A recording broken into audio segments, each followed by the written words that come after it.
y avait une grande inquiétude dans la sacristie de notre chapelle ce matin, juste avant le début de la messe. Beaucoup s'inquiétaient.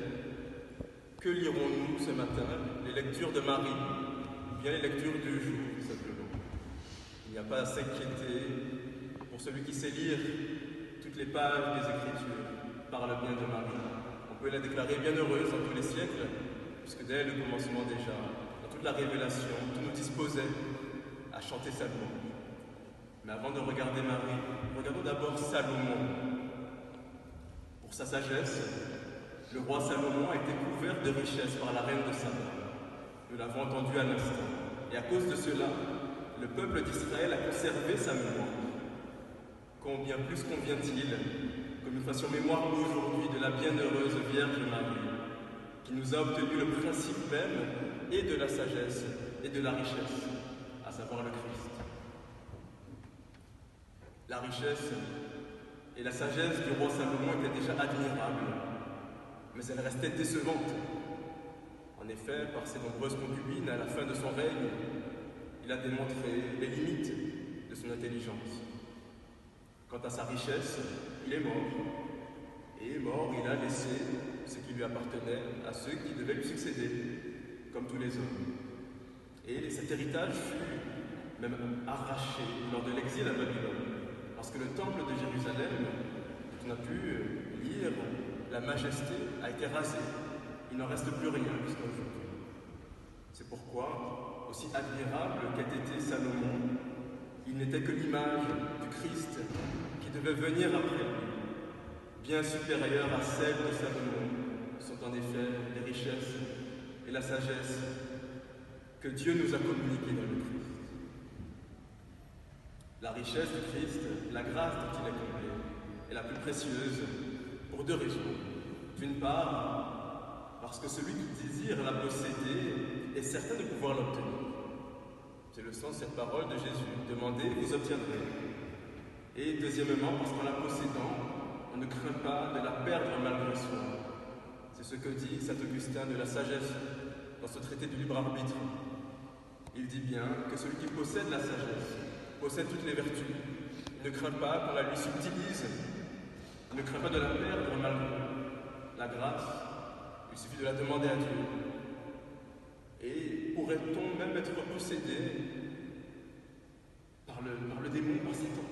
On pourrait encore être en état de grâce, si du moins on ne souscrit pas à ses suggestions et à sa tentation. Personne ne peut perdre la grâce malgré lui, il faut la céder. Voilà en quoi la richesse du Christ est bien supérieure à celle de Salomon. La grâce est la véritable richesse, c'est vrai, puisqu'elle est à la portée de tous. Et il suffit, et tous ceux qui la possèdent ne craignent pas de la perdre.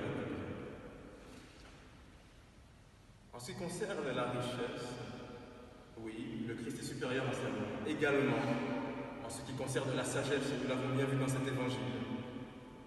Jésus se répète, et apparemment ce qu'il dit est simple, on s'étonne d'ailleurs. Pourquoi faut-il le répéter autant de fois? Ce qui sort de l'homme, voilà ce qui rend l'homme pur. L'évangile aurait pu tenir en une ligne, mais non. Il faut qu'il le dise une fois, deux fois, trois fois. Pourquoi donc? Parce que nous résistons, bien sûr. Parce que ce qui est simple pour lui, lui qui est Dieu, il faut qu'il nous le répète de nombreuses fois. Nous qui manquons d'intelligence, il faut le reconnaître. L'évangile est pourtant bien compréhensible, extrêmement simple, pour les cœurs simples. Mais pour les corps tortueux, il demeure impénétrable, cela est vrai. À ses disciples, Jésus a dû laborieusement se répéter ce matin.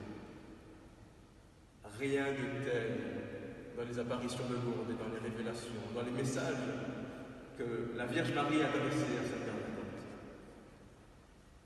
Elle lui dit simplement, va, mets-toi à genoux, couvre-toi debout, mange de l'herbe, et Bernadette y va.